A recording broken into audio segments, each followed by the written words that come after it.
अस्सलाम वालेकुम, मैं हूं शाहजेब खानजादा।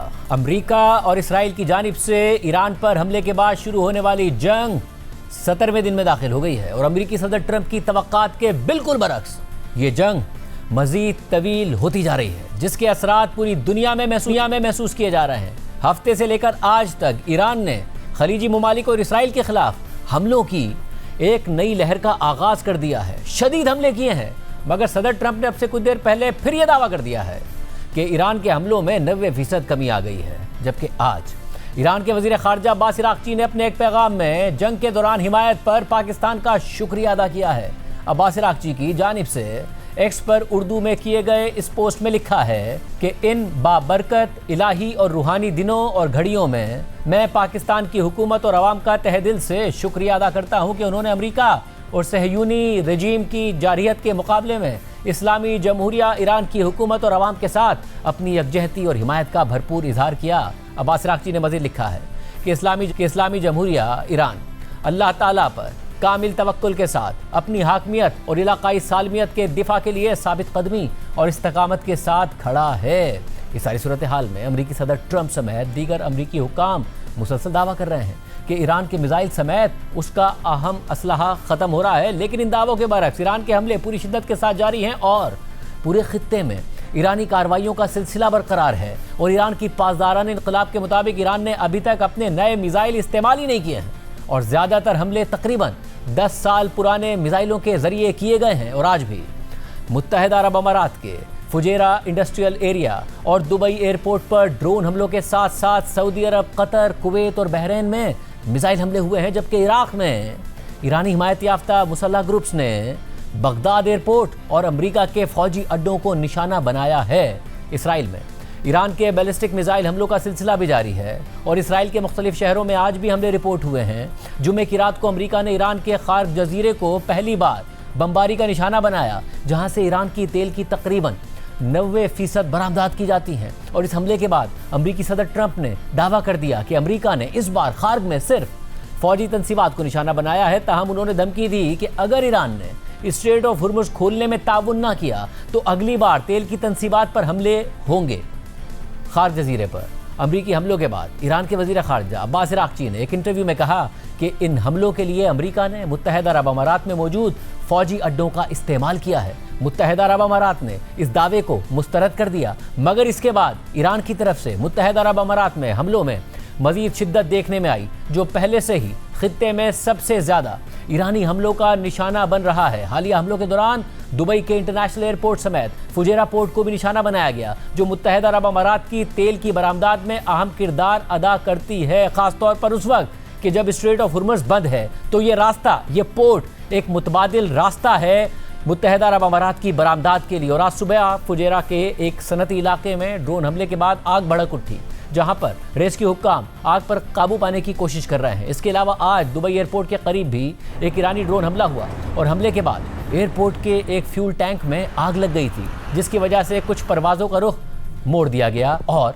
एयरपोर्ट पर परवाजें आर्जी तौर पर मुअत्तल कर दी गई। दुबई एयरपोर्ट पर ड्रोन हमले के बाद आग लगने की वीडियो भी सामने आई है, जिसमें एयरपोर्ट के करीब से आग के बुलंद शोले दिखाई देते हैं और धमाके की आवाज़ें सुनाई देती हैं। दुबई मीडिया ऑफिस के मुताबिक ईंधन के एक टैंक में लगने वाली आग पर अब काबू पा लिया गया है। जबकि मुत्तहिदा अरब अमारात के शहर अबू धाबी के एक इलाके में भी एक ईरानी मिसाइल गिरा है और अमाराती हुक्काम के मुताबिक इस वाक़े में फ़लस्तीनी शहरियत रखने वाला एक शख्स मारा गया है, जबकि वो इस वाक़े की तहकीकात कर रहे हैं कि ये मिसाइल कैसे शहरी इलाके में गिरा।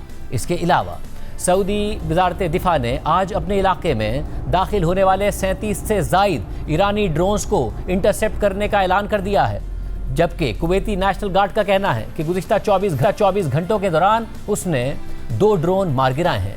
इससे पहले इतवार को कुवैत के अली अल सालिम बेस पर ड्रोन हमला हुआ था, जिसमें इटालियन टास्क फोर्स के ज़ेर इस्तेमाल एक शेल्टर को निशाना बनाया गया था और वहां मौजूद एक रिमोट कंट्रोल तैयारा तबाह हो गया था। इस वाक़े में किसी जानी नुकसान की इत्तला सामने नहीं आई है। जबकि इराक में एक ईरानी हिमायत याफ्ता मुसल्लह ग्रुप ने बगदाद के करीब अमेरिका के विक्ट्री बेस में तैनात अमेरिकी फौजियों को रॉकेट हमले से निशाना बनाने का दावा किया है और इस हमले में कम अज़ कम 5 अफराद जख्मी हुए थे। जबकि इराकी हुक्काम के मुताबिक शहर के करीब वाक़े पानी के डिसैलिनेशन प्लांट को भी रॉकेट से निशाना बनाया गया है। इस सारी सूरत हाल में ईरान की पासदारान इनकलाब ने अमेरिका को खबरदार कर दिया है कि वो मशरिक़ वस्ता से अपनी इंडस्ट्रीज़ को मुंतकिल कर दे और ख़ित्ते के ममालिक के अवाम को कहा है कि वो इन फैक्ट्रियों से दूर रहें जिनमें अमरीकी कंपनियों के शेयर्स हैं। इससे पहले ईरानी फोर्सेज ने तेहरान में बैंक्स पर हमलों के बाद खित्ते में मौजूद अमेरिका और इसराइल से वाबस्ता बैंक्स और फाइनेंशियल सेंटर्स को भी ऐसे ही हमलों की धमकी दी थी, जिसकी वजह से मुतअद्दिद बैनुल-अक़वामी बैंक्स ने दुबई और कतर में अपनी ब्रांचेस को आर्जी तौर पर बंद कर दिया। इस सारी सूरत हाल में ईरान ने आज भी इसराइल पर बराह रास्त मिसाइल हमले किए हैं और इन हमलों से इसराइल भर में खौफ की फिजा है और कई अहम इसराइली शहरों में हमलों के बाद तबाही के मनाजिर भी सामने आए हैं। इसी तरह के एक हमले के मनाजिर इसराइली पुलिस की जारी करदा इस सीसीटीवी फुटेज में देखे जा सकते हैं, जिसमें एक ईरानी मिसाइल इसराइली शहर तल अबीब की एक सड़क पर गिरता है, जिसके बाद धमाका होता है। रेस्क्यू अमले के मुताबिक कम से कम 3 अफराद जख्मी हुए और कई गाड़ियां तबाह हो गईं।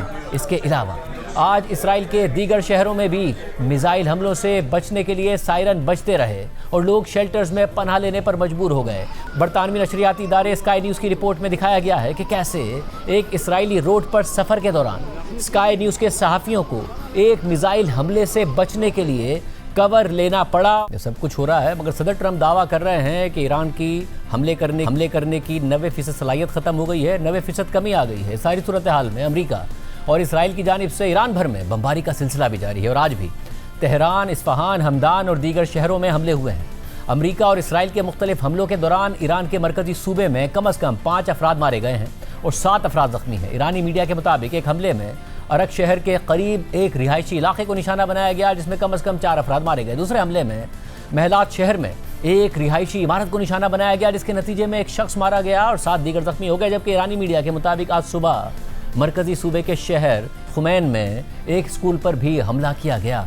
जबकि ईरानियन रेड क्रिसेंट सोसाइटी का कहना है कि तेहरान पर होने वाले ताज़ा फिदाई हमलों उसके एक क्लिनिक और इमदादी मरकज़ को नुकसान पहुंचा है। वाज़ेह रहे कि 28 फरवरी से अमेरिका और इसराइल के हमलों के आगाज़ के बाद से ईरान भर में मुतअद्दिद अस्पतालों और दीगर तिब्बी मराकज़ को भी नुकसान पहुंचा है।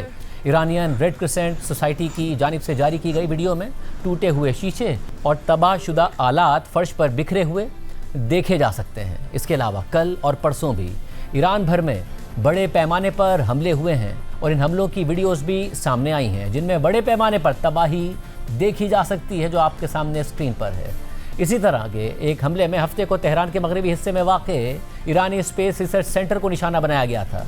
इस वाक़े की सामने आने वाली एक वीडियो में हमले के बाद रिसर्च सेंटर में बड़ा धमाका होता हुआ दिखाई देता है और हर तरफ आग के बुलंद शोले उठते हुए दिखाई देते हैं। इसी तरह हफ्ते को इस्फहान शहर में इसराइल और अमेरिका की फ़िज़ाइया ने एक फैक्ट्री को निशाना बनाया था। ईरानी मीडिया के मुताबिक इस हमले के दौरान कम से कम 15 अफराद मारे गए। जबकि इस हमले की सामने आने वाली एक वीडियो में देखा जा सकता है कि हमले के बाद धुएं के गहरे बादल नज़र आ रहे होते हैं कि इसी दौरान एक और हमला हो जाता है। इसके अलावा इराक में ईरान की हिमायत याफ्ता एक मलेशिया के अड्डे पर फ़िज़ाई हमले में 2 अफराद मारे गए हैं। सारी सूरत हाल में ईरान के वज़ीर ख़ारजा अब्बास इराक़ची ने तेहरान में फ्यूल डिपो पर इसराइली हमलों की शदीद मज़म्मत की है और इन इक़दामात को बैनुल-अक़वामी क़ानून की खिलाफ वर्जी और माहौलियाती नस्ल कुशी करार दिया है। सारी सूरत हाल में इसराइल ईरान के साथ साथ लेबनान में भी अपनी फ़ौजी कार्रवाइयों को मज़ीद वुसअत दे रहा है और इसराइली फोर्सेज ने जनूबी लेबनान पर हमलों की एक नई लहर शुरू कर दी है और सरहद पर टैंक्स और अफवाज को जमा किया जा रहा है। और ईरान जंग के बाद लेबनान में होने वाली इसराइली कार्रवाइयों के दौरान मारे जाने वाले अफराद की तादाद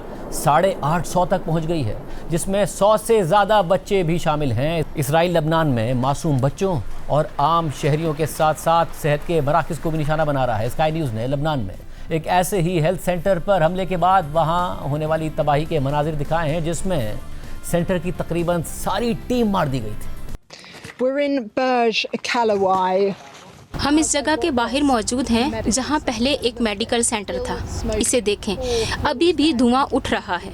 Ripped apart. On Friday night, यहाँ 4 मंजिलें थी जो मुकम्मल तौर पर तबाह हो गई हैं। जुम्मे की रात एक इसराइली फ़िज़ाई हमले में 12 मेडिकल वर्कर्स मारे गए थे। we've seen pills, boxes. आप यहाँ तबाही और नुकसान देख सकते हैं। हमने गोलियाँ, दवाइयों के डब्बे और मेडिकल फाइलें हर तरफ बिखरी हुई देखी हैं। इसराइली फ़ौज का दावा है कि हिज़्बुल्लाह एम्बुलेंसों और मेडिकल सेंटर्स को फ़ौजी मकासद के लिए इस्तेमाल कर रही है। for military purposes. They deny that. The Lebanese. मगर हिजबुल्लाह इस इल्ज़ाम की तरदीद करती है। लबनानी हुकूमत ने इसराइली फ़ौज पर मुजरिमाना कार्रवाई का इल्ज़ाम लगाया है, लेकिन आप यहाँ हमले की शिद्दत देख सकते हैं और यहाँ हमारे मुख्तसर दौरे में भी हमें याद दिलाया गया है कि ये इलाका अभी भी मुकम्मल तौर पर एक फ़ाल जंगी इलाका है। यहाँ बड़े धमाके भी सुनाई दिए हैं। मेरा ख्याल है कि ये जगह उन लोगों के लिए ख़तरे की अलामत है जो अगली सफ़ में रहकर इलाज और मदद फराहम करते हैं, लेकिन इसराइली फ़ौज इसे बिल्कुल मुख्तलिफ अंदाज में देखती है। इस सारी सूरत हाल में अमरीकी हुक्काम मुसलसल दावा कर रहे हैं कि ईरान की जवाबी कार्रवाइयों की सलाहियत मुसलसल कम हो रही है, जबकि ईरानी हुक्काम का मौक़िफ़ इसके बरक्स है। ईरानी मीडिया के मुताबिक पासदारान इनक़लाब के तर्जुमान brigadier general Ali Mohammad Naini का कहना है कि पासदारान इनक़लाब के ज़्यादातर हथियार अभी भी महफूज हैं और जदीद हथियार अभी भी ज़ख़ीरे में रखे हुए हैं। पासदारान इनक़लाब के तर्जुमान ने मज़ीद कहा है कि ईरान ने 28 फरवरी से शुरू होने वाली जंग के दौरान तकरीबन 700 मिसाइल्स और 3600 ड्रोन्स अमरीकी और इसराइली अहदाफ पर दागे हैं। पासदारान इनक़लाब के तर्जुमान का मज़ीद कहना है कि ईरान की तरफ से जो मिसाइल इस वक्त इस्तेमाल हो रहे हैं वो एक दहाई पुराने, पिछले साल 12 रोज़ा जंग से लेकर रमज़ान में शुरू होने वाली जंग तक ईरान ने जो नए मिसाइल तैयार किए हैं वो अभी तक इस्तेमाल के लिए तैनात ही नहीं किए गए हैं। इसके अलावा ईरान के पुलिस चीफ अहमद रज़ा अदान ने इतवार को बताया कि ईरानी हुक्काम ने साथ मालूमात शेयर करने के इल्ज़ाम में 500 अफराद को गिरफ्तार कर लिया है। अहमद रज़ा अदान के मुताबिक इनमें से आधे मुकदमात संगीन नौइयत के थे, जिनमें वो लोग शामिल हैं जिन्होंने अहदाफ पर हमले के लिए दुश्मन को मालूमात फराहम की और जिन्होंने हमले के मकामात की फुटेजेस तैयार करके दुश्मन को भेजी। यानी सदर ट्रंप ने अपना और अमेरिका का मजाक बनाकर रख दिया है। अपने जिन इत्तेहादियों का मजाक उड़ाते थे उनकी मिन्नतें कर रहे हैं, जिन्हें धमकियां देते थे अब ईरान के खिलाफ किरदार अदा करने के लिए उनसे दरख्वास्तें कर रहे हैं। मगर साथ ही ट्रंप ईरान से 8 दफ़ा जंग जीतने का ऐलान भी कर चुके हैं और जिस ईरान की नेवी, फौज, क़यादत और इंफ्रास्ट्रक्चर को तबाह करने का 8 दफ़ा ऐलान कर चुके हैं, उसी ईरान के खिलाफ फ्रांस, जापान, जनूबी कोरिया, बरतानिया, यहाँ तक के चाइना से कह रहे हैं कि वो मिलकर अपनी अपनी नेवी के जहाज़ों का काफिला भेजें ताकि वो स्ट्रेट ऑफ हुर्मुज़ को खोल सके।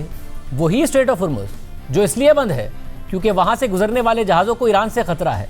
उसी ईरान से जो बकौल सदर ट्रंप के 2 हफ्ते में 8 दफ़ा अमेरिका से जंग हार चुका है और तबाह हो चुका है। 2 हफ्ते पहले तक सदर ट्रंप कह रहे थे कि हमें किसी इत्तेहादी की ज़रूरत नहीं है, हम अकेले ही ईरान को तबाह करने के लिए काफ़ी हैं। मगर अब दीगर ममालिक से कह रहे हैं कि ईरान के ख़िलाफ़ मुत्तहिद होकर स्ट्रेट ऑफ हुर्मुज़ खुलवाएं क्योंकि ये तो एक टीम एफर्ट होनी चाहिए। और इसके जवाब में ईरानी वज़ीर ख़ारजा अब्बास इराक़ची ने एक्स पर पोस्ट में लिखा कि अमेरिका की जिस सिक्योरिटी अम्ब्रेला के दावे किए जाते थे वो तो सुराखों से भरी हुई छतरी निकली, बजाय इसके कि ये सिक्योरिटी अम्ब्रेला ख़तरों से रोकती, इसने तो उल्टा ख़तरात को दावत दे दी है और अब अमेरिका दूसरों से यहाँ तक कि चीन से भीख मांग रहा है ताकि स्ट्रेट ऑफ हुर्मुज़ को महफूज रखा जा सके। ईरान अपने पड़ोसी भाइयों से मुतालबा करता है कि अमेरिका को खित्ते से निकाल दें क्योंकि उसे आपकी नहीं बल्कि सिर्फ और सिर्फ इसराइल की फ़िक्र है। अब सदर ट्रंप बरतानिया से स्ट्रेट ऑफ हुर्मुज़ खुलवाने के लिए जहाज़ भेजने का मुतालबा कर रहे हैं, मगर जब सदर ट्रंप ने नेतन्याहू के साथ मिलकर ईरान जंग शुरू की और बरतानिया ने अपनी मिलिट्री बेसिस हमलों में इस्तेमाल करने से इनकार किया और फिर बाद में साइप्रस में बरतानवी बेस पर ईरान ड्रोन के हमले की खबर आने के बाद जब ये खबर आई कि बरतानिया अपनी फोर्सेस के दिफा के लिए एयरक्राफ्ट कैरियर भेजने का इरादा रखता है, तो सदर ट्रंप ने अब से ठीक 1 हफ्ते पहले 8 मार्च को सोशल मीडिया पर बरतानवी वज़ीर आज़म का मजाक उड़ाते हुए लिखा कि वज़ीर आज़म केयर स्टार्मर, हमें आपके एयरक्राफ्ट कैरियर की अब कोई ज़रूरत नहीं है, मगर हम हमेशा याद रखेंगे, हमें वो लोग नहीं चाहिए जो जंग में अब शामिल होना चाहते हैं कि जब हम पहले ही जीत चुके हैं। यानी 1 हफ्ते पहले इस तरह मजाक उड़ाया और अब दीगर ममालिक के साथ साथ बरतानिया से भी सदर ट्रंप मुतालबा कर रहे हैं कि अपने जहाज़ भेजो और ईरान से स्ट्रेट ऑफ हुर्मुज़ खुलवाओ क्योंकि ये तो हम सब की टीम एफर्ट होनी चाहिए। और अब ईरान ने बरतानिया को धमकी दे दी है कि अगर स्ट्रेट ऑफ हुर्मुज़ खोलने के लिए जहाज़ भेजे तो ईरान बरतानिया के खिलाफ कार्रवाई करेगा। और वो सदर ट्रंप जो नेटो इत्तेहाद को बेकार कहते रहे, उसका मजाक उड़ाते रहे, उन्हीं सदर ट्रंप ने फाइनेंशियल टाइम्स को दिए गए इंटरव्यू में उसी नेटो इत्तेहाद को धमकी दे दी है कि अगर नेटो में मौजूद अमेरिका के इत्तेहादियों ने स्ट्रेट खुलवाने में मेरी मदद ना की और मेरी बात का कोई जवाब ना दिया या फिर मनफी जवाब देते हुए मदद करने से इनकार किया तो ये नेटो के मुस्तकबिल के लिए बहुत बुरा होगा। सदर ट्रंप की इस महीने के आखिर में चीनी सदर शी जिनपिंग से चीन में होने वाली एक समिट में मुलाकात भी तय है। मगर सदर ट्रंप ने फाइनेंशियल टाइम्स को दिए गए इंटरव्यू में चीन को भी पैगाम भेजा है कि वो इस समिट में भी ताखीर कर देंगे अगर चीन ने स्ट्रेट ऑफ हुर्मुज़ को खुलवाने में अमेरिका की मदद ना की तो। और सदर ट्रंप की धमकियों के जवाब में सबने ही सदर ट्रंप को जवाब दे दिया है। बरतानवी वजीर आज़म केयर स्टारमर ने कहा है कि बरतानिया ईरान के खिलाफ वसी जंग का हिस्सा नहीं बनेगा, लेकिन वो स्ट्रेट ऑफ हुर्मुज़ को दोबारा खोलने के लिए इत्तेहादियों के साथ काबिल अमल मुश्तरका मंसूबे पर काम करेगा, मगर ये आसान टास्क नहीं होगा। जर्मनी के वजीर दिफा ने कहा है कि स्ट्रेट ऑफ हुर्मुज़ को महफूज बनाने के लिए जर्मनी कोई फौजी ताउन नहीं करेगा। जर्मन वजीर दिफा ने मजीद कहा कि ट्रंप चंद यूरोपीय ममालिक से ऐसे किस काम की तवक्को रखते हैं जो अमरीकी नेवी नहीं कर सकती है। ये हमारी जंग नहीं है, हमने इसे शुरू नहीं किया है। जबकि स्पेन ने कहा है कि वो स्ट्रेट ऑफ हुर्मुज़ में फौजी कार्रवाइयों में हिस्सा नहीं लेगा क्योंकि वो ये समझता है कि ये जंग गैर कानूनी जंग है। इसके अलावा इटली के वजीर खारजा ने भी इनकार करते हुए कहा है कि बहरान के खात्मे के लिए सिफारतकारी ही सही रास्ता है। इसके अलावा यूनानी हुकूमत के तर्जुमान ने कहा है कि वो स्ट्रेट ऑफ हुर्मुज़ में किसी फौजी ऑपरेशन का हिस्सा नहीं बनेगा। जबकि जापान, ऑस्ट्रेलिया और जनूबी कोरिया भी स्ट्रेट ऑफ हुर्मुज़ में किसी भी फौजी कार्रवाई का हिस्सा बनने से इनकार कर चुके हैं। यानी सदर ट्रंप ने अमेरिका को अकेला कर दिया है। वो कहते थे कि अमेरिका अकेला ही काफ़ी है, इत्तेहादियों को अमेरिका चाहिए, अमेरिका को इत्तेहादी नहीं। अब इत्तेहादी कह रहे हैं कि हमें अमेरिका की जंग में कोई हिस्सा नहीं चाहिए। सदर ट्रंप जिस चीन को टैरिफ की धमकियां देते थे, अब उससे कह रहे हैं कि अपने जहाज़ भेजकर स्ट्रेट ऑफ हुर्मुज़ खुलवाओ क्योंकि यहाँ से तुम्हें ही तेल और गैस मिलता है। मगर दूसरी तरफ चीन अरब ममालिक से अपनी मतलूबा मिकदार के मुताबिक ना सही मगर ईरान से पहले से ज़्यादा तेल खरीद रहा है, रूस से तेल खरीद रहा है और ख़बरों के मुताबिक ईरान को चीन सैटेलाइट मदद भी फराहम कर रहा है ताकि प्रिसिशन के साथ ईरानी मिसाइल और ड्रोन्स अपने टारगेट्स को निशाना बना सकें। और ये नज़र भी आ रहा है। और चीन ने अमेरिका को जवाब देते हुए कहा है कि तमाम इतरा कशीदगी को नीचे लाएं और जंग को ख़त्म किया जाए। यानी चीन भी ताकत का इस्तेमाल करके स्ट्रेट ऑफ हुर्मुज़ खोलने को तैयार नहीं है। अहम बात यह है कि सदर ट्रंप अगर किसी बात को लेकर सबसे ज़्यादा हसास हैं तो वो ये है कि दुनिया में ट्रेड यानी तिजारत डॉलर के अलावा किसी और करेंसी में बिल्कुल ना हो। ब्रिक्स के इजलास में इस हवाले से बात हुई कि डॉलर के अलावा ये ममालिक आपस में दीगर करेंसीज में ट्रेड करेंगे तो सदर ट्रंप ने शदीद तनकीद की और चीन और भारत और दीगर ममालिक को धमकियाँ भी दी। मगर अब जब सदर ट्रंप चाहते हैं कि स्ट्रेट ऑफ हुर्मुज़ किसी भी तरह खुल जाए तो ईरान ने ऐलान कर दिया है कि ईरान उन जहाज़ों को स्ट्रेट ऑफ हुर्मुज़ से गुजरने की इजाज़त दे सकता है जिनमें तिजारत अमरीकी डॉलर के बजाय चीनी करेंसी युआन में की गई हो। एक ईरानी ऑफिसर ने ईरान में मौजूद CNN के रिपोर्टर को यह बात बताई है। ये बात वाज़ेह हो कि पाबंदियों के बाद रूस और ईरानी तेल के अलावा दुनिया में तकरीबन तमाम तिजारत अमरीकी डॉलर्स में ही होती है, तेल और गैस की। और ये वाज़ेह नहीं कि ईरान ये कैसे यकीनी बनाएगा कि ये तिजारत चीनी करेंसी में हो और उसके बाद ही जहाज़ स्ट्रेट ऑफ हुर्मुज़ से गुजरें। मगर अमेरिका इस वक्त दुनिया के फाइनेंशियल निज़ाम पर राज करता है। दुनिया की तिजारत अमरीकी डॉलर में होती है क्योंकि अमरीकी डॉलर दुनिया की रिजर्व करेंसी है। अमरीका बहुत बड़ा बजट खसारा करता है मगर वो खसारा डॉलर छाप कर पूरा कर लेता है और दुनिया के तमाम ममालिक ही अमरीकी बॉन्ड्स और डॉलर्स एसेट्स में सरमायाकारी करते हैं। ईरान का ये ऐलान कि तिजारत अमरीकी डॉलर के बजाय चीनी युआन में होगी तो ही बहरी जहाज़ों को स्ट्रेट ऑफ हुर्मुज़ से गुजरने की इजाज़त होगी, काबिल अमल हो या ना हो। मगर सदर ट्रंप की दुखती रग पर हाथ रखने के मुतरादिफ ज़रूर है। ईरान पहले ही चीनी जहाज़ों को स्ट्रेट ऑफ हुर्मुज़ से जाने की इजाज़त दे चुका है, जबकि हफ्ते को 2 भारतीय जहाज़ों को भी गुजरने दिया गया जो LPG ले जा रहे थे। हालांकि खुद भारत में नरेंद्र मोदी पर तनकीद हो रही है कि ना उन्होंने ईरान पर अमेरिका और इसराइल के हमलों की मजम्मत की, ना खामनाई की शहादत की मजम्मत की। यहाँ तक कि जंग शुरू होने से पहले मोदी ने इसराइल का दौरा भी किया और नेतन्याहू की खूब तारीफें भी की। सदर ट्रंप ने ईरान के खाक जजीरे पर मिसाइल दागे और फिर धमकी दी कि इस वक्त तो इस जजीरे पर मौजूद मिलिट्री इंस्टॉलेशंस पर हमले किए हैं मगर आइंदा ऑयल सप्लाई पर भी हमले हो सकते हैं क्योंकि ईरान की 90% तेल की बरामदात इस जजीरे से होती हैं और अगर उसे तबाह कर दिया गया तो ईरान की मईशत बैठ जाएगी। मगर सदर ट्रंप की धमकी के बाद ईरान ने स्ट्रेट ऑफ हुर्मुज़ दीगर जहाज़ों के लिए तो नहीं खोली मगर चंद घंटों बाद 2 ईरानी जहाज़ों में इसी खाक जजीरे से तेल को लोड किया गया और फिर स्ट्रेट ऑफ हुर्मुज़ से गुजारा गया और ईरान ने मुत्तहिदा अरब अमारात की फुजेरा पोर्ट पर हमला कर दिया जो स्ट्रेट ऑफ हुर्मुज़ को बाईपास करके तकरीबन 10 लाख बैरल्स तक मुत्तहिदा अरब अमारात का तेल बरामद करने की सलाहियत रखती है। इस हमले के बाद थोड़ी देर के लिए फुजेरा पोर्ट पर ऑपरेशन रुका और फिर शुरू हो गया और आज फिर फुजेरा पोर्ट पर ड्रोन हमला हो गया और फिर ऑपरेशन मुतासिर हो गया। मगर अब एक और अहम बात सुनिए, किसको वो मनाजिर याद नहीं होंगे कि जब सदर ट्रंप ने अमेरिका के अपने इत्तेहादी और जंग से ज़ख्मी मुल्क यूक्रेन के सदर ज़ेलेंस्की को व्हाइट हाउस में बुलाकर बेइज्जत किया था और उनसे कहा था कि तुम्हारी पोजीशन ही नहीं है कि तुम हमें बताओ कि हमें क्या करना चाहिए। अब ईरान के सस्ते $20,000 वाले शाहिद ड्रोन्स के खिलाफ अपने सैकड़ों 20 से 30 लाख डॉलर्स वाले पैट्रियट मिसाइल ज़ाया करने और अपनी मिलिट्री बेसेस और अपने इत्तेहादियों की मुतादिद तंसीबात और शहरी इलाकों में तबाही करवाने के बाद ट्रंप इंतजामिया उसी यूक्रेनी सदर ज़ेलेंस्की से मदद मांग रही है कि बताओ कि कैसे ईरान के इन शाहिद ड्रोन्स का मुकाबला किया जाए, क्योंकि यूक्रेन के खिलाफ यही ड्रोन्स रूस ने इस्तेमाल किए थे और वो ड्रोन्स रूस को ईरान ने दिए थे। फिर रूस ने भी अपने हज़ारों ड्रोन्स खुद बनाकर यूक्रेन पर हमले किए थे और फिर यूक्रेन ने इन $20,000 वाले सस्ते ड्रोन्स का मुकाबला करने के लिए मजीद सस्ते $2,000 से $5,000 वाले स्टिंग इंटरसेप्टर्स ड्रोन्स बना लिए थे। और अब कि जब अमेरिका और उसके इत्तेहादी ईरान के बैलिस्टिक मिसाइलों और ड्रोन से बचने के लिए जंग के सिर्फ शुरू के 3 दिन में $20 से $30 लाख वाले 800 पैट्रियट मिसाइल इस्तेमाल कर चुके हैं, जबकि यूक्रेन ने रूस के खिलाफ 4 साल में 600 एडवांस पैट्रियट मिसाइल इस्तेमाल किए थे और फिर बार बार मांगने के बावजूद अमेरिका ने ये मिसाइल यूक्रेन को नहीं दिए थे। मगर इस वक्त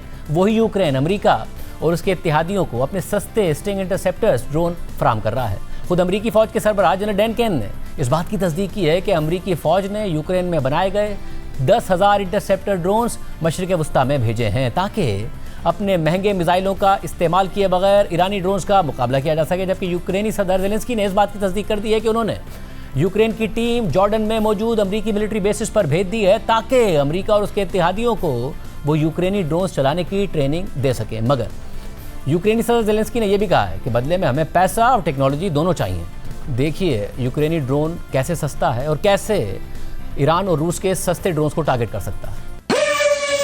तो इस तरह एक ईरानी ड्रोन को रोका जाता है। ये यूक्रेन में बनाया गया स्टिंग इंटरसेप्टर ड्रोन है जो 300 किलोमीटर फी घंटा से ज़्यादा रफ्तार से उड़ सकता है। यही वो इंटरसेप्टर ड्रोन है जिसे अमेरिका और उसके खलीजी इत्तेहादी खरीदने के लिए कतार में लगे हुए हैं, क्योंकि गुज़श्ता कई हफ्तों के दौरान ईरानी शाहिद ड्रोन्स मशरिक़ वस्ता में अमेरिकी फ़ौजी अड्डों, शहरी मराकज़ और ऑयल टैंकर्स को निशाना बनाते रहे हैं। यहाँ आप देख सकते हैं कि ये ड्रोन इंटरसेप्टर कैसे काम करते हैं। ये आम ड्रोन की तरह ही परवास करते हैं और यहाँ फ़ज़ा में मुअल्लक़ रह सकते हैं, लेकिन जैसे ही पायलट को वो हदफ नज़र आता है जिसे वो रोकना चाहता है तो ये आगे की तरफ झुककर फ़ज़ा में 300 किलोमीटर फी घंटा तक की रफ्तार हासिल कर सकते हैं।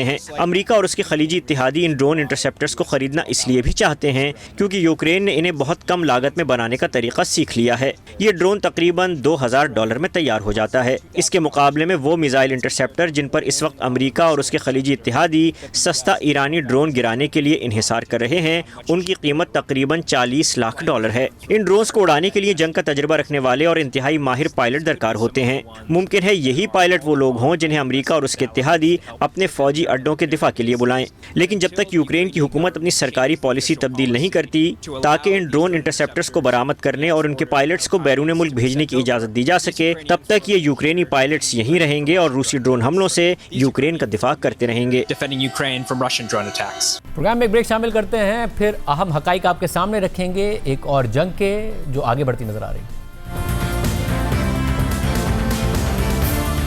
पाकिस्तान में दहशतगर्दी के बढ़ते हुए वाक़यात में सिविलियंस और सिक्योरिटी फोर्सेस के अहलकारों की मुसलसल शहादतों के बाद पाकिस्तान ने 2 हफ्ते पहले अफगान तालिबान और कलदम टीटीपी के खिलाफ ऑपरेशन गज़ब लिल हक शुरू किया था, जिसके तहत अफगानिस्तान में अफगान तालिबान और कलदम टीटीपी के ठिकानों पर बराह रास्त हमले किए जा रहे हैं।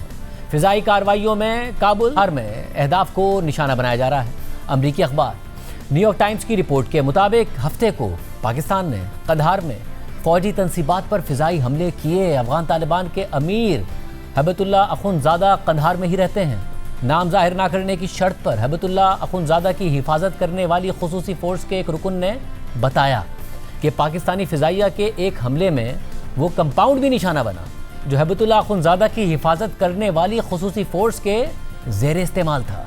रिपोर्ट के मुताबिक कंधार पर ये फ़िज़ाई हमले उस वाक़े के कुछ देर बाद किए गए कि जब पाकिस्तान ने कहा था कि इस्लामाबाद के करीब अफ़गानिस्तान के 2 ड्रोन मार गिराए हैं। रिपोर्ट में मज़ीद लिखा है कि एक सीनियर पाकिस्तानी सिक्योरिटी ओहदेदार ने शनाख्त ज़ाहिर ना करने की शर्त पर बताया कि 2 हफ्तों के फ़िज़ाई हमलों से पाकिस्तान में दहशतगर्दी के वाक़यात में कमी आई है। ताहम उन्होंने ये भी तस्लीम किया कि यह खामोशी आर्जी हो सकती है और ये कार्रवाइयाँ बैकफायर भी कर सकती हैं। जबकि अब ये खबर सामने आई है कि पाक अफगान तनाज़े के हल के लिए माजी की सालिसी की कोशिशों की तरह चीन की सालिसी की कोशिशें भी नाकाम हो रही हैं और हुकूमत पाकिस्तान ने चीन को बता दिया है कि पाकिस्तान अपनी पॉलिसी तब्दील नहीं करेगा। ये बात वाज़ेह हो कि इससे पहले चीन से पहले तुर्की ने कोशिश की, कतर कोशिश करता नज़र आया, फिर सऊदी अरब का नाम भी आया, मगर सालिसी की कोशिशों के दौरान मुज़ाकरात भी हुए, मगर अफगान तालिबान इस बात पर अड़े रहे कि वो तहरीक तालिबान पाकिस्तान के खिलाफ कार्रवाई नहीं करेंगे, उन्हें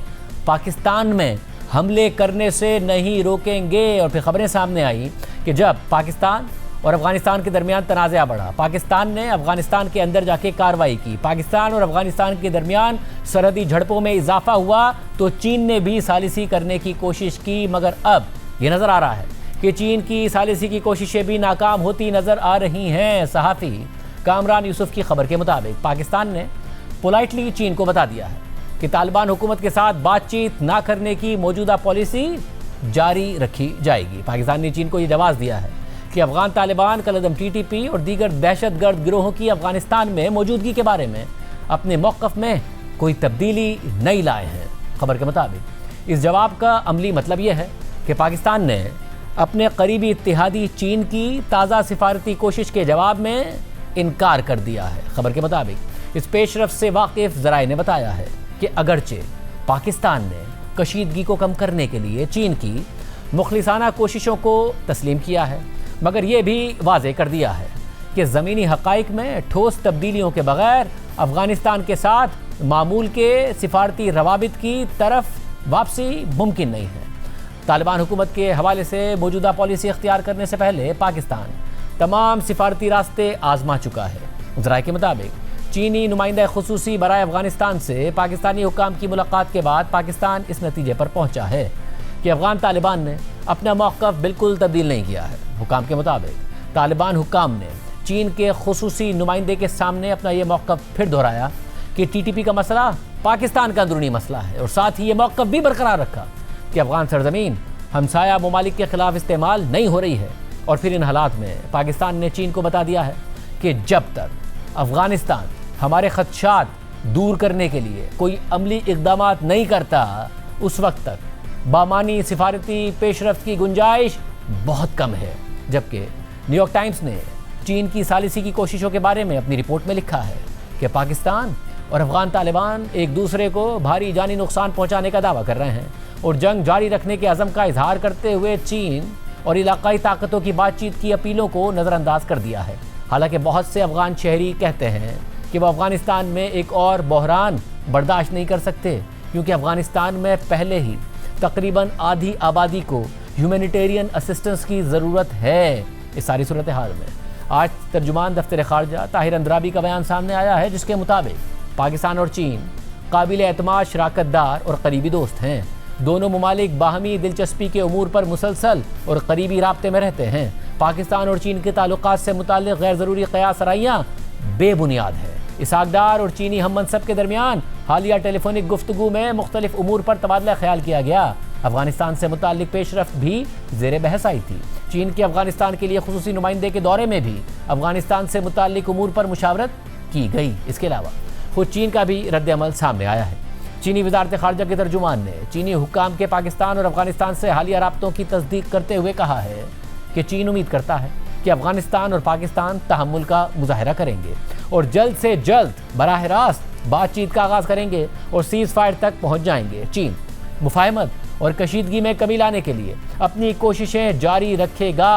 सिफारती कोशिशें फ़िलहाल कामयाब नहीं हो रही हैं और पाकिस्तान अफ़गान सरजमीन पर बराह रास्त हमलों के ज़रिए मुल्क में दहशतगर्दी की रोकथाम की कोशिशें कर रहा है। वज़ीर इत्तेहाद की पोस्ट के मुताबिक ऑपरेशन ग़ज़ब लिल हक़ में 684 दहशतगर्द या अफ़गान तालिबान के अहलकार मारे जा चुके हैं और 912 ज़ख्मी हुए हैं। इसी तरह 252 पोस्ट को तबाह कर दिया गया है, 44 पोस्ट को कब्जे में लेकर तबाह कर दिया गया है, 229 टैंक्स, बख्तर बदगाड़ियाँ और आर्टिलरी गन्स को तबाह कर दिया गया है। साथ ही अफ़गानिस्तान में फ़िज़ाई कार्रवाइयों के ज़रिए दहशत गर्दों के 73 ठिकानों या इंफ्रास्ट्रक्चर को तबाह किया जा चुका है। दूसरी जानिब हुकूमत के मुताबिक गुज़िश्ता रोज़ बाजोड़ में अफ़गान तालिबान ने सरहद पार से सिविलियन आबादी को निशाना बनाया और एक घर पर होने वाले हमले में 4 भाई शहीद हो गए और एक 5 साला बच्चा शदीद जख्मी हो गया। यानी इस वक्त पाकिस्तान और अफगानिस्तान के दरमियान झड़पें जारी हैं। सालिसों की कोशिशें कारामद साबित नहीं हो रही हैं। चीन की कोशिशों का भी कोई नतीजा नहीं निकल रहा है। मामला किस तरफ जा रहा है? अफगान उमूर के माहिर सहाफ़ी इफ्तिखार फिरदौस हमारे साथ मौजूद होंगे, उनसे पूछेंगे इस वक्त क्या सूरत हाल है। एक ब्रेक के बाद प्रोग्राम में दोबारा खुश आमदीद नाजरीन। एक तरफ खित्ते में ईरान जंग जारी है तो दूसरी तरफ पाकिस्तान और अफगानिस्तान के दरमियान तनाज़ा भी जारी है। हमारे साथ मौजूद हैं पाक अफगान तालिबान और सिक्योरिटी उमूर के माहिर इफ्तिखार फिरदौस साहब। इफ्तिखार फिरदौस साहब, बहुत शुक्रिया हमें ज्वाइन करने के लिए। साहब, ज़ाहिर इतलात आ रही है कि पाकिस्तान ने और ज़्यादा अग्रेसिव टारगेटिंग की है। अब तो न्यूयॉर्क टाइम्स भी रिपोर्ट कर रहा है कि कंधार में पाकिस्तान ने इंफ्रास्ट्रक्चर को टारगेट किया है, सदर्न सिटी में, जो कि जहाँ पर शेख हैबतुल्लाह खुनज़ादा होते हैं। एक स्ट्राइक तो ऐसे कंपाउंड में हुई है जो कि अफगान स्पेशल फोर्सेज जहाँ पर मुकीम थी, जो कि उन्हें प्रोटेक्ट करती हैं। क्या इस हवाले से इतलात हैं? लेकिन ये बात तो कंफर्म है कि पाकिस्तान ने ऑब्वियसली टारगेटिंग की है और मिलिट्री जो माइट है अफगान तालिबान की उसको रिड्यूस करने की कोशिश की है। एक तरीकाकार जो है वो पहले नजर आता था कि ममालिक जो है वो आते थे और बातचीत होती थी और किसी तरीके का सीज फायर जो है वो रीच आउट जो है वो हो जाता था। लेकिन अब की बार ऐसा नजर नहीं आ रहा और उसकी वेरियस वजूहत है। एक तो आपने बता दी कि ईरान के अंदर जो है वो फोर्सेस बिजी है जो पिछली बार सारे प्रोसेस के अंदर मौजूद थे, लेकिन ऑब्वियसली उसमें चाइना का एक फैक्टर है। लेकिन जिस तरह आपने कहा कि ऑब्वियसली वो बैक एंड फोर्थ जो है वो होता रहा और अगर आप चाइनीज एमएफए की स्टेटमेंट जो है वो देख लें तो उनके 3 बार जो है उनके जो स्पेशल रिप्रेजेंटेटिव है पाकिस्तान और अफगानिस्तान के लिए वो चक्कर भी लगा चुके हैं, कॉल भी कर चुके हैं। और आज जो है सुबह के टाइम पर जो Chinese ministry of external affairs हैं उन्होंने इस बारे में खुसूसी तौर पर एक पैगाम दिया कि हम फिर भी डिप्लोमेसी को जो है वो स्ट्रेस जो है वो करते हैं। इस हवाले से जब जराए से जो है वो बातचीत जो है वो हुई है तो उसके अंदर एक क्लियर पैटर्न नजर आता है कि ऑब्वियसली पाकिस्तान और अफगानिस्तान दोनों ने उनसे बातचीत की और कहीं पर ऐसी बात लगी नहीं कि डिप्लोमेसी को चांस नहीं दिया जा सकता। लेकिन जो बोन ऑफ कंटेंशन है शाहजेब साहब, उसके अंदर जो एक बड़ी बात नजर आती है वो यही है कि जो डिमांड्स है पाकिस्तान की कि वो चाहते हैं कि बार टीटीपी से शुरू हो, बॉर्डर क्रॉसिंग्स चाहे वो बाकी सारी चीजें हो, ट्रेड से रिलेटेड हो या रेफ्यूजीज का इशू हो, उस सब के ऊपर बाद में बात होगी, पहले टीटीपी के ऊपर बात होगी और उस पर जो है अभी तक तालिबान आमादा नहीं हुए।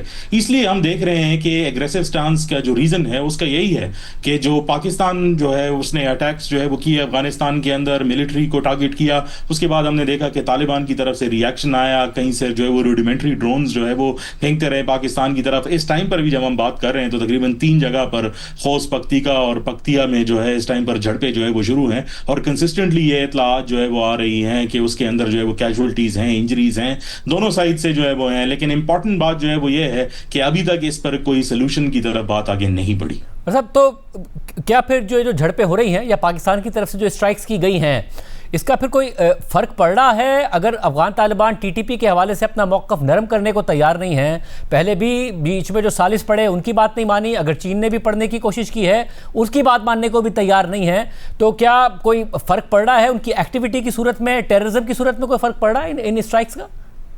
देखें, टेररिज्म का ग्राफ तो अगर आप पाकिस्तान के अंदर देखें तो जब भी अफगानिस्तान के साथ जो है या कोई तालिबान के साथ जो पीस का मुआहदा चल रहा था एक किसी ज़माने में अर्ली 2022 के अंदर या फिर अभी का जब भी स्ट्राइक जो है वो हुई है उसके बाद ग्राफ जो है वो ड्रॉप आउट जो है वो हुआ है।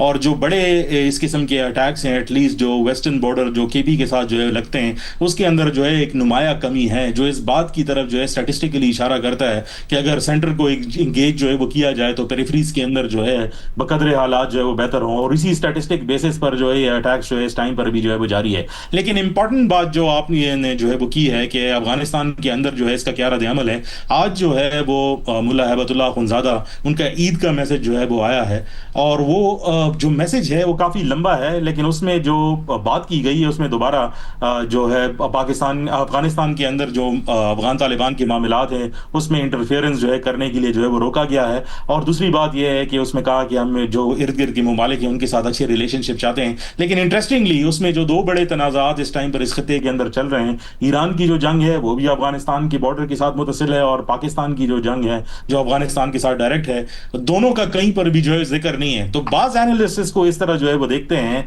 कि ऑब्वियसली शायद वो इस जंग के साथ उनका कोई डायरेक्ट जो है वो इंटरेस्ट नहीं है या वो एक मैसेजिंग जो है स्ट्रेटेजिक देना चाहते हैं कि शायद इसके जरिए मेरा इसके साथ कोई ताल्लुक नहीं है, जो लड़ रहे हैं बाकी धड़े लड़ रहे हैं। लेकिन ऑब्वियसली ये सारी स्पेकुलेशन इंडिकेशंस हैं, अभी तक उनकी तरफ से कोई डायरेक्ट स्टेटमेंट इस हवाले से जो है वो नहीं आई। जितनी भी स्टेटमेंट्स आ रही हैं वो या तो मिनिस्ट्री ऑफ डिफेंस से आ रही हैं या जो उनकी मिनिस्ट्री है इंफॉर्मेशन की जिसमें ज़बीउल्लाह मुजाहिद स्टेटमेंट्स दे रहे हैं वो उनकी स्टेटमेंट्स आ रही हैं। बहुत शुक्रिया सकाफिर दोस्त साहब तफसीलात आज के प्रोग्राम में इतना ही। अल्लाह हाफ़िज़।